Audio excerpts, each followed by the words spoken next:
No, I mean, obviously with the heartbreaker, last game, that one still stings, and really tough loss at Pittsburgh. But I think overall, our guys are playing really hard. Um, Everything's still in front of us. We still have an opportunity to make the playoffs, still an opportunity to win the conference and do some really good things. So I think there's some positives. Defense is playing really, really well. Offensively, we've had some spurts where we're doing some things where, I think we can compete with anyone at this level. And then there's some things that we really need to clean up. So, overall, I think we're healthy, which is the big thing. You play those last two teams, they're extremely physical, they're fast. We were outmatched a little bit at times. And so to come out of that unscathed, I think is huge. And it just gives us a lot of confidence, even in a loss, that we can play with anybody at this level going forward. Questions for Coach Santos? Ricky, in terms of Brett's performance this year, has it been pretty much what you expected, or has he been better in any areas? And what does he still need to work on most, in your opinion? Yeah, I'm very encouraged with Brett. I think it's one of those things where for the last year and a half, 2 years, being in the backup role, he didn't have the practice reps, with a Brian Espinette, with a Charles Briscoe, with a Sean Coyne. So the timing in those aspects, it takes a little bit to kind of make sure that they're all on the same page. And I think, when he knew he was going to be the starter when Max went down, I think he's run with it. He's done a great job mentally of preparing and, working through some of the game plan stuff and understanding the defensive intent and those things. And I think what he brings to the table is his elusiveness. He can escape, he can create plays that are unscripted, and he does that numerous times in every single game. Some things that we've talked about that we got to work on is just being a little more comfortable in the confines of the pocket, trusting the progressions a little more. If your first or second read aren't there, know where your check down is going to be. But I think for him, when in doubt, scramble and be a playmaker. And I think he feels really comfortable on the move. So I don't want to take that away from him, because I think that's his X factor. He's a dynamic athlete back there, and it's evident some of those plays he made late when we were scrambling and they were bringing a ton of pressure in the JMU game. And he obviously up until the last play gave us a chance to potentially shock them and win. So I'm very encouraged with how he's progressing.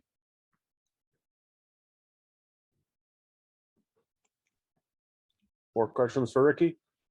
Yeah, Ricky, overall, I'm sure offensively you want to be putting up more points, and given, like you said, the last couple of games have been kind of against, a lot of pressure and really good defenses. But as you get back into, the rest of the schedule, what do you need to do to score more points and to kind of get on a little bit of a roll offensively? I think we got to really make a point of emphasis of finishing in the red zone and scoring touchdowns, counted by sevens, not threes. I think we have way too many field goal attempts in the first 5 games of the season. So I think that's a point of emphasis down there. And then I think, making some more explosive plays in the pass game. I think those first couple games, we had that. And then against Pitt and JMU, they limited that. So I think, our ability to push the ball down the field, make contested catches is going to be big. And I think the offensive line has done a great job being physical in the run game. And I think we're an efficient running attack right now.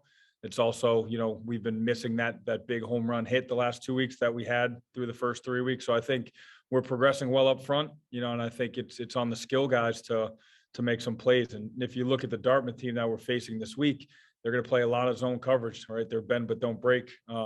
Usually just rush 4, going to play 2 high safeties, and they're going to make you go the distance. So I think we're going to have to make some plays in the air this week to be successful, or next week to be successful. Hey, Ricky, what's the kind of the line between calling plays that quarterback might be real comfortable with, and trying to stay out of becoming predictable for the opposing defense? How do you balance that? That's a great point. I mean, you sit there when you're game planning and you want to put in new concepts that the defense hasn't seen, but that's going to change his read. That's going to change his progression. It's going to be something that we haven't practiced a ton. So you need to do that to keep those guys honest and try to create some wide open receivers, but also you want to make sure we're sprinkling enough base offense, that Brett feels really comfortable with where he needs to go with the ball versus every single all the different looks that he could see on a game day. So, that's one of the things where we did some new things in the JMU game, that maybe we didn't make the reads in quick enough times. And that's, that's on myself and Coach Rizzoco, the guys who were designing some of the stuff in the past game. We got to make sure that, Brett can handle all of that when he's still kind of getting acclimated to being the starter. Okay, can you take through the process a little bit about how the game plan goes together and who's calling the plays on Saturday? Is that all done up top and Mike and people or Brian, or how's that done? Yeah. Coach Rizzoco calls it on game day. We're talking obviously in between every single series on the headset, if not in between each play. And I weigh in quite a bit in certain situations, third down, big red zone, critical situations. I'll put my 2 cents in. And but I think we all game plan it together. I spend the majority of my time focusing on the RPOs, the run pass options in the pass game, and Coach Rizzoco and Coach Scott focus on the run game. But I think all three of us I think we've done a great job kind of working together. It was the first time, obviously, Coach Scott has been with us, with only one game in the spring. So I think it was the full time we had a camp together and all that. And I think we're starting to figure out what the other ones are thinking and how we can get all of our ideas in there and work together. And is there any, you obviously got veterans, guys have played quite a bit at the running back position, some receivers have come back. Anybody that's kind of surprised you or opened your eyes, or anybody you're kind of looking for in like the second half, maybe to break out a little bit? Well, just guys that obviously we expected to do well. Brian Espinet's been the big play guy, especially in the red zone. Sean Coyne's done some really good things. And I think Griffin Helm was banged up a little bit with a hamstring through the first half of the season. And I think the last 2 games we've sprinkled him in a little bit. Seems like every time he's in the game, he catches the ball. So he's definitely somebody that we got to find a way to get on the field a little bit more. And then I think Kyle Lepkowski's, he's a weapon for us. I think he's presents a matchup problems for guys at the second level and the linebacker. So I think we got to find creative ways to get him involved too. I think, we got him the ball early, and then, obviously going forward, we're going to find ways to throw him the football. Is there an emphasis during the week of saying like, we got to get, this guy this many touches or that guy that many touches, or is it just something that as the flow of the game progresses, you kind of figure out who's hot or who's not, or who's making it happen? There's definitely some of that. I mean, we game plan certain plays, okay, whether it's an option route, it's designed to go to Sean Coyne, all right? That's your number one read. You're calling over specific coverage that you saw all week. You're expecting him to get the ball. But then obviously defensive adjust. And, I think that was, you give credit to James Madison and Corey Heatherman, and defensive coordinator. They did some different things schematically, that they hadn't shown, and like anything. So I think that's where, as Brett progresses and feels more comfortable, it's understanding, the defensive intent, the different coverages, and where the ball needs to go versus all of our base plays. So if we call a play designed, to throw to one guy and it's covered, you got to know where options 2 and 3 are if this thing's going to work efficiently. And he's getting better at that. And I'm excited to, get back to practice today and work on some of those things. Well, I think that after 5 games, we had pretty good start to the season. We were playing some pretty good defense, and then we ran into a buzzsaw out of Pitt and really, got our butts whipped out there. But I was really proud of the way our guys responded. After that game, I thought we played very hard against JMU. We made some big plays there to get some points on the board with a couple of defensive scores. And, so I'm really pleased with how they responded. I'm glad we have a bye this week. We're a little beat up. Hopefully we can get some of the guys back that are nicked up a little bit, and then keep working with some of our younger guys and help them improve and get more work. Questions at this time for Coach Lyons? Hi, John. How are you? Good. How you doing, Roger? Good. Could you speak a little bit about the play of 2 New Hampshire kids, Toscano and Joey Eichmann, how they progressed? Yeah, I think both those guys have really worked hard since they've been here in the program. And, it's really unfortunate what happened to Joe because, he was playing behind Pop Bush, who was playing very, very well at the beginning of the season. And then unfortunately, right before the Lafayette game, Pop sprained his ankle. Joey got a chance to play, and Joey's been really good. He's been on all of our special teams, and it was an opportunity for him to start. And he did a good job against Lafayette. And he, unfortunately, in the game, he broke a bone in his hand. It got displaced and needed surgery. So I'm really hoping that we can get him back. I know he's starting to heal up. And I know he's hopeful to get back very soon, but the kid works really hard. He's done a great job in special teams, and he really, he played well down there at Lafayette. And it's just unfortunate that he hasn't been able to play since then. And then Ryan, on the other hand, has just worked and worked and worked since he got here. And he came in and had a bit of a chip on his shoulder with something to prove. And he really works hard at the game in terms of getting prepared, and I think he's been very productive for us. He plays very hard. He has a really good understanding of what we're doing defensively, and as he's getting more and more playing time, he's becoming more and more productive. Is there any timetable with Eichmann? You said you hope to get him back. If you did get him back, do you have any guesses as to when that would be? I think possibly Dartmouth, but I'm just not sure. I know he's getting his stitches out of his hand very soon. And then I just don't know how long it's going to take for that bone to really heal properly to allow him to play. I would think that if not Dartmouth, then the following week, I would think. Okay, thank you. More questions for Coach Lyons? Hey, Coach, with all the you've had a bunch of injuries in the secondary, especially, but how does that affect the way you go about game planning or calling a game, or does it have an effect? Oh, it has an effect, and we were really scrambling when we lost both Pop and Joe because we felt pretty good about the strong safety position. Now we have a number of younger guys back at playing safety, but they were more of weak safeties, Noah Palm, Duncan Moreland. So what we decided to do was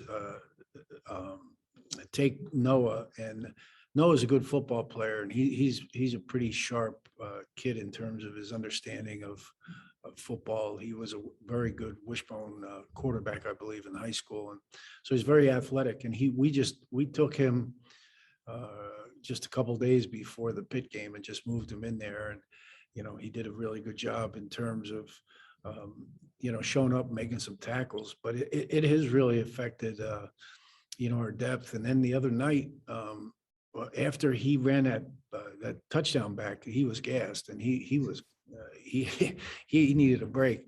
And then we were really scrambling because I believe we put Evan Horn over there at strong safety for a play. He's normally a weak safety. We put Duncan Moreland back there, a weak safety. And so we're just kind of juggling that. And then hopefully, because we've been so thin, a kid who came in at the Pitt game at the end was Brees Hoff, and he played well. And we've been hoping to try to get him more and more reps. And he's been a special teams guy for us, but he suffered a concussion in the Pitt game, so he's been out.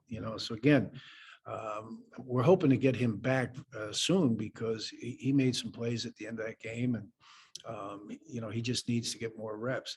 And it also affects what we do and what we call, just because of who we have in there. Because obviously you have to, and particularly these last 2 weeks, because we had some very difficult matchups in terms of trying to match up with some of their skilled receivers and things like that. Coach, speaking of those guys, and what's the status of Pop Bush and Ole Manzik in particular, and where are they apt to be? I believe Pop is getting better and better. He gave it a go last week, and he really wanted to play. And I just talked with him. I said, "Hey, Pop, you can't play that position unless you can run 100%, because it's hard enough to play it when you're healthy." if you're not full speed, you can't go. So he told me he was about 75%. So we're hoping that he's been really working hard at getting his treatment and rehab, and we're hopeful that he's going to be back for the Dartmouth game. Now, Ole's deal is a little bit different because he had an Achilles problem, and so it didn't require surgery, but it takes a while for that to heal up, and I'm just not sure what the time frame is there. I don't think we're really counting on him to come back at any time soon, because I think that in order to get 100% healthy, and then he's got to get back in football condition. I think he's a ways away. Can you talk a little bit about your defensive line too, and the pressure you've been able to get between Eli and Nico and Gunnar, obviously, and Josiah Silver? They all seem to be getting some pressure on quarterbacks, which is nice, obviously. Yeah, I think that with the exception of the Pitt game, when we were kind of out overmatched there, those guys have done a really good job in terms of causing some havoc, and by that I mean tackles for loss, pressure on the quarterback, sacks, quarterback hits, things like that. And I think that all four of those guys have made plays for us at different times. And I would say that, I told the guys before the JMU game, in order for us to, we had to play really hard, but we had to play really well up front. And I thought that for the most part, with that team, the way they had been running the ball so successfully against people, I thought we did a pretty good job matching up with them. And, I think throughout the course of the season, our D-line has been a real strength for our defense. And those guys, they play very hard. They're very athletic. And, I think they've done a good job, not only against the run, but in terms of getting pressure on the quarterback as well. Is that what it is? That partly, as far as physically, they're quick and stuff too. They play hard, obviously, and they're quick guys, relatively quick guys. And yeah, they're Eli, for a good sized kid, is a very quick twitch guy, as is Gunnar Gibson off the edge, and Nico's very, very, very athletic. Also, they're not the biggest guys, but they use their athleticism. And Nico is, obviously he played an awful lot of football for us, and very smart, and really understands, what we're trying to do. The guy, Josiah Silver, is really a true freshman, and I think he's doing very, very well for a true freshman at this stage. He's just going to get better and better. And I think as he gets more playing time, gets a little bit more confidence, more understanding, and can play without thinking all the time, I think he's really going to develop into a really good player down the road for us. But he's done a nice job, opposite Gunnar. Good. It seemed like against JMU, a lot of what they wanted to do, getting guys out in space, relies on breaking tackles. And it just seems like watching this team through 5 games, it's a really good tackling team. Was that the difference in kind of holding them in check? You're never going to hold JMU to shut them out, but holding them in check, being out there for 90 plays, was that the difference, is how well they tackled? Yeah, that was a big part of it. We keep track of missed tackles, and we have a goal every week of less than 18% missed tackle opportunities. And we by far had our best tackling ratio. It was 13% this week, which was really good. And I think that there are a couple things there. I thought we played well up front in terms of, like I said, slowing down their running game, and then also being able to get some pressure on the quarterback. But the other thing we did was they had been hitting big plays against a lot of people, and that's always a goal that we have of 3 or less plus 20-yard plays, and we held them to 3. And there's such a real correlation with X plays, was what we call any plus 20-yard play, and scoring. And as a result, in that game, on one drive, that we gave up a 21-yard run, and then I believe a 23-yard pass, and that eventually led to a field goal. And then at the end of the game, we gave up a 30-yard the touchdown pass. And that, I think the two things, keeping the ball inside and in front, not giving up X plays, and then our ability to tackle in space, because I thought they do a really good job getting the ball in the perimeters to some really skilled guys. And it means you have to get off blocks, you have to have good block destruction, then you have to be able to tackle them. And I thought our kids did a good job fitting things up and, running to the ball and tackling in open space. Anything else for Coach Lyons? Yeah, just one more thing, Coach. Even though it was a loss, does it give the guys confidence? You think being out there for 90 plays against JMU and scoring twice, giving your team a chance to win, is that going to give them confidence going forward, or do they just look at it as a loss? Well, obviously they're very disappointed because we had an opportunity.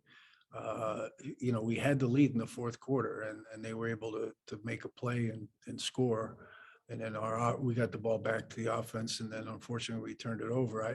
I believe though that I think that they were questioning themselves after the Pitt game, because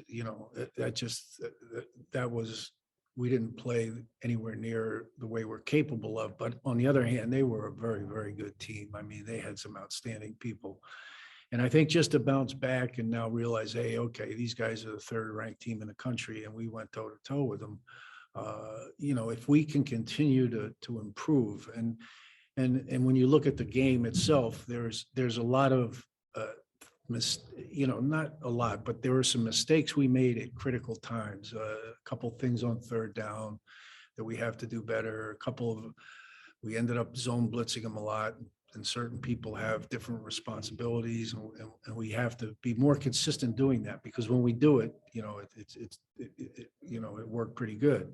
So obviously there are improvements to be made, but I think that with the just the whole idea of these next 6 games, if we continue to play as hard and execute and play as well and tackle as well and do all those things that we talk about, that we have a shot to beat these people that we have on the remaining part of our schedule.